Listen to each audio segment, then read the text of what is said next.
Hello बच्चों, let's read the question. The question says, given below are four statements A to D regarding human blood circulatory system. यहाँ पे human blood circulatory system से related हमें चार statements दिए गए हैं और हमें बताना है कि इनमें से कौन से दो करेक्ट होंगे। अब हम सबसे पहले अपना की कंसेप्ट समझते हैं। यहाँ पे जो हमारा की कंसेप्ट है, यहाँ पे हमारा की कंसेप्ट है human blood circulatory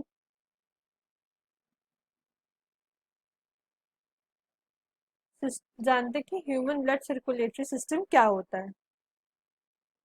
human blood circulatory system जो होता है हमारा, वो ब्लड वेसल से बना होता है। किससे बना होता है? It is made up of blood vessels. और ये काम क्या करता है? ये हार्ट से दूर और हार्ट की तरफ ब्लड को लेके जाते हैं। That carries blood away and towards the heart. Heart से दूर और हार्ट की तरफ ब्लड को लेके जाता है। ये हमारा ह्यूमन ब्लड सर्कुलेटरी सिस्टम होता है। अब हमसे कहा जा रहा है कि जो हमें स्टेटमेंट्स दिए हैं उनको पढ़ना और बताना कि कौन सा सही है कौन सा गलत। तो ये करके सारे स्टेटमेंट्स पढ़ते हैं और डिस्कस करते हैं। सबसे पहले स्टेटमेंट है कि arteries are thick walled and have narrow lumen as compare to veins. इसको समझते हैं।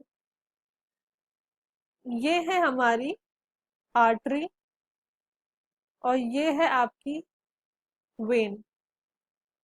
इसको अंदर से समझते हैं। आर्टरी में एक ये लेयर होती है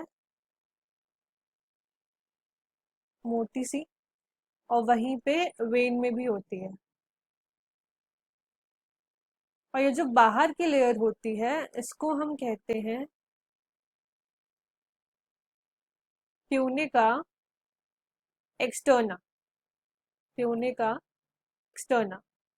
उसके बाद एक लेयर आती है जो कि होती है आपकी थोड़ी अंदर की तरफ, ऐसे।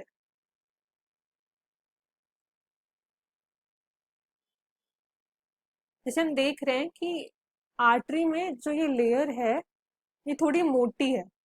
आर्टरी में जो लेयर है बीच की, इसमें कोलाजिनस टिश्यू होता है आर्टरी में, ये थोड़ी मोटी है। और यहाँ पे ये थोड़ी पतली है। देख रहे हैं, ये पतली है।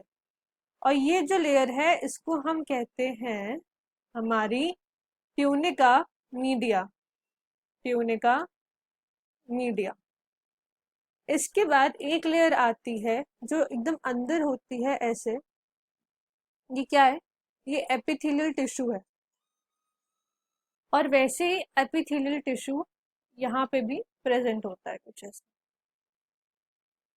ये लेयर हमारी वेन में भी प्रेजेंट होती है।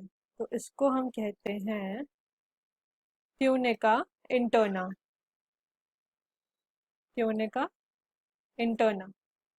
अब हमसे यहाँ पे क्या कहा जा रहा है कि जो आर्टरीज होती हैं वो थिक वॉल्ड होती हैं, नैरो ल्यूमन होता है एज कंपेयर टू वेन्स। तो ये हमारी आर्टरी है और ये है आपकी वेन्स। तो हम क्या देख रहे हैं कि ये जो इसके अंदर का ल्यूमन है वो छोटा है इफ कंपेयर टू दिस। तो ये स्टेटमेंट करेक्ट है। नेक्स्ट स्टेटमेंट देखते हैं। नेक्स्ट स्टेटमेंट है angina is acute chest pain when the blood circulation to brain is reduced. इसको समझते हैं। एंजाइना की जो कंडीशन बताई जा रही है उसको हम एंजाइना पेक्टोरिस भी कहते हैं। एंजाइना पेक्टोरिस होता है चेस्ट में पेन होना। कहाँ पेन होना? चेस्ट में हमारे पेन होना। और वो पेन होता क्यों है? क्योंकि हमारे हार्ट को जो ऑक्सीजन की सप्लाई मिल रही थी वो कम हो जाती है। जब कम होने लगती है तो एंजाइना पेक्टोरिस की कंडीशन बनती है। अभी इस स्टेटमेंट में कहा जा रहा है कि सर्कुलेशन ब्रेन को कम मिल रही है, तो ब्रेन का नहीं, ये हार्ट की कंडीशन है। तो ये स्टेटमेंट हमारा रॉन्ग हो गया। सी स्टेटमेंट देखते हैं जो कि कहता है person with blood group A B can donate blood to any person with any blood group under ABO system. इसको समझते हैं। इसमें कहा जा रहा है कि किसी पर्सन का अगर ब्लड ग्रुप ए बी है तो हमें मालूम है कि उसके अंदर A and B antigens present होंगे, एंटीजेंस प्रेजेंट होंगे और एंटीबॉडी एब्सेंट होगी, ना ए एंटीबॉडी होगी ना बी एंटीबॉडी होगी। तो जो ऐसा ग्रुप है वो सारे ग्रुप से ब्लड ले तो सकता है, blood can be receive from all blood groups, from all blood groups, but सबको डोनेट नहीं कर सकता। और यहाँ पे क्या कहा जा रहा है कि ये सबको डोनेट कर सकते हैं, सबको ब्लड दे सकते हैं, तो ये स्टेटमेंट हमारा रॉन्ग हो गया। लास्ट स्टेटमेंट देखते हैं। लास्ट स्टेटमेंट है हमारा, calcium ions play a very important role in blood clotting. Clotting के मैकेनिज्म समझते हैं। ये हमारा एक टिश्यू है, ये हमारा इंजर्ड टिश्यू है, इंजर्ड टिश्यू है, यहाँ पे कट लगा, यहाँ से ब्लड आना स्टार्ट हुआ। अब ये जो इंजर्ड टिश्यू होता है ये सिक्रीट करता है थ्रोम्बोप्लास्टिन, थ्रोम्बोप्लास्टिन। और जो थ्रोम्बोप्लास्टिन होता है वो अकेले तो क्लॉट कर नहीं पाएगा, तो उसको चाहिए होता है ब्लड में जो हमारे कैल्शियम आयंस प्रेजेंट होते हैं वो चाहिए होते हैं।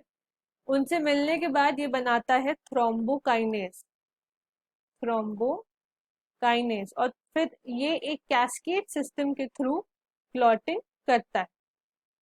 ये मैकेनिज्म होती है हमारे क्लॉटिंग की। तो स्टेटमेंट में मैं कहा गया कि कैल्शियम आयंस एक इंपॉर्टेंट रोल प्ले करते हैं ब्लड क्लॉटिंग में, तो ये स्टेटमेंट हमारा सही है। तो the correct statements are statement A and D, जो कि हमें दिया हुआ है ऑप्शन बी में। So the correct option is option B. Hope you understood the question. Best of luck.